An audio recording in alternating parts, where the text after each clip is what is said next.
saudara-saudara yang dikasihi oleh Yesus Kristus. Kembali berjumpa dengan kami, keluarga family Bible Reading Journey. Dan saatnya kami akan membaca firman Tuhan. Sebelum kami memulainya, mari kita satu di dalam doa. Terima kasih Bapa di surga, kembali kami datang menghampirimu pada malam ini Tuhan. Kami akan membaca firman-Mu dari Imamat 13. Tuhan, Kau berikan kami hikmat dan pengertian.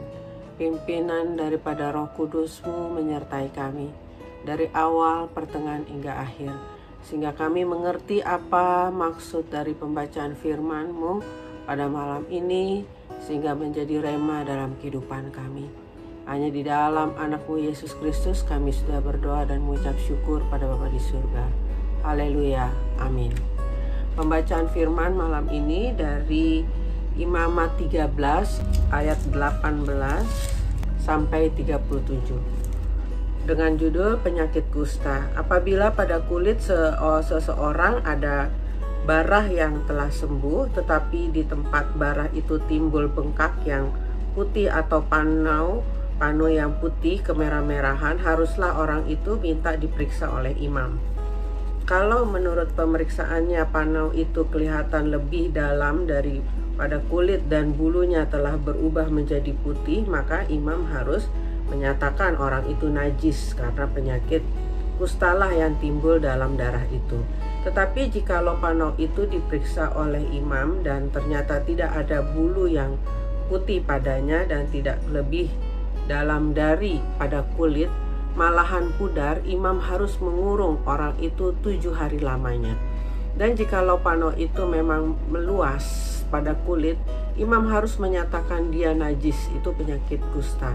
Tetapi jikalau pano itu masih tetap dan tidak meluas, maka itu bekas barah dan imam harus menyatakan orang itu tahir. Atau apabila pada kulit seseorang ada lecur karena api dan daging liar yang timbul pada lecur itu menjadi panau yang putih, kemerah-merahan atau putih, maka imam harus memeriksa panau itu. Bila ternyata bulu pada panau itu berubah menjadi putih dan panau itu kelihatan lebih dalam dari kulit, maka yang timbul di dalam lecur itu adalah penyakit kusta. Dan imam yang harus menyatakan orang itu najis, itu penyakit kusta. Tetapi jikalau menurut pemeriksaannya tidak ada pada panau itu bulu yang putih dan panau itu tidak lebih dalam daripada kulit, malahan pudar, imam harus mengurung orang itu 7 hari lamanya. Pada hari yang ketujuh imam harus memeriksa lagi dia. Jikalau panau itu memang meluas pada kulit, maka haruslah imam menyatakan dia najis, itu penyakit kusta. Tetapi jikalau panau itu masih tetap dan tidak meluas pada kulit, malahan pudar, maka itu bengkak lecur dan imam harus menyatakan dia tahir, sebab itu bekas lecur.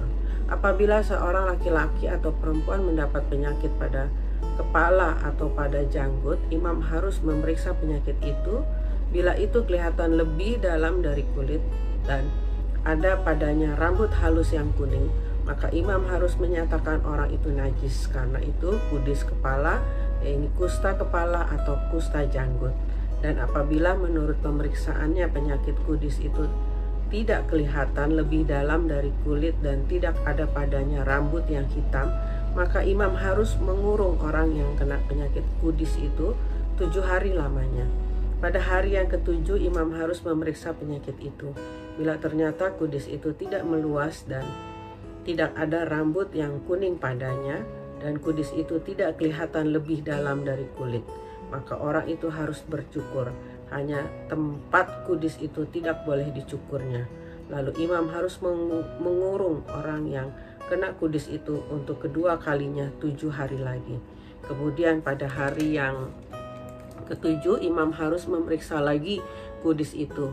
Bila ternyata kudis itu tidak meluas pada kulit dan tidak kelihatan lebih dalam dari kulit, maka imam harus menyatakan orang itu tahir, dan ia harus mencuci pakaiannya dan ia menjadi tahir.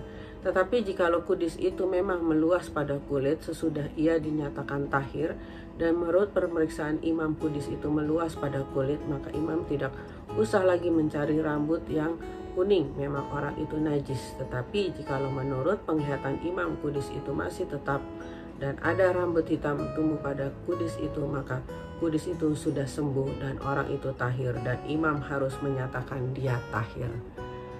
Terima kasih untuk pembacaan sejauh ini. Karena kasih-Mu kami percaya bahwa Allah yang sanggup mentahirkan, Allah yang sanggup menyembuhkan, Allah yang sanggup memulihkan semua penyakit yang ada di dunia ini. Kami percaya dengan bilur dan kuasa darah Yesuslah yang menyembuhkan dan memulihkan semua yang sakit pada malam ini. Mari kita satu dalam doa. Bapa di surga, kembali kami datang menghampiri-Mu Tuhan, pembacaan firman-Mu yang dimana penyakit kusta yang mewabah pada zaman dulu. Kami minta Tuhan tutup bungkus kami dengan darah dan kuasa-Mu. Setiap yang mendengar pembacaan firman pada malam ini, biar kami dijauhkan dari segala mara bahaya, malapetaka, penyakit, apapun yang sedang mewabah saat ini Tuhan. Lindungi kami, keluarga kami, anak-anak, suami, istri, opa, oma, bahkan seluruh keluarga besar kami yang jauh yang dekat Tuhan. Lindungi kami, jauhkan dari penyakit yang sedang mewabah saat ini. Dan biarlah perlindungan-Mu, penyertaan-Mu nyata di atas kehidupan kami. Terima kasih Bapa, Engkau yang begitu baik, Engkau mengasihi kami. Dan dengan darah-Mu itulah yang tertumpah di atas kayu salib yang membuktikan bahwa perlindungan-Mu nyata di atas kami Tuhan. Terima kasih Bapa. Kami akan istirahat malam ini. Kau jaga dan tutup bungkus kami dengan darah dan kuasa-Mu. Ini doa kami yang kami panjatkan hanya di dalam anak-Mu Yesus Kristus, Tuhan dan Juru Selamat kami yang hidup. Kami sudah berdoa dan mengucap syukur pada Bapa di surga. Haleluya, amin. Terima kasih saudara-saudara yang dikasihi oleh Yesus Kristus. Kita akan berjumpa kembali pada besok malam dengan firman Tuhan yang berbeda. Haleluya, amin. Firman-Mu pelita bagi kakiku, terang bagi jalan.